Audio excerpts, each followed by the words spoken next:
The Daily Code Snippet. So let's look at a link using an absolute URL first. It would look like this. href equals https://www.websitename.com in quotation marks, link text, and the a closing tag. You would use the link element a, and the attribute href would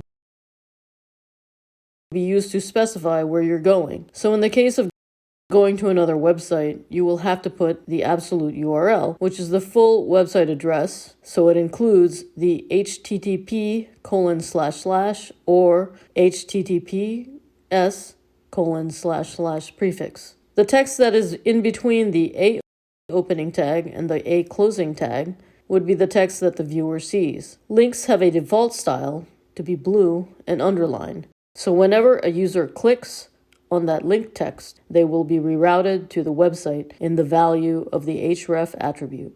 Presented by Designers Learn Code.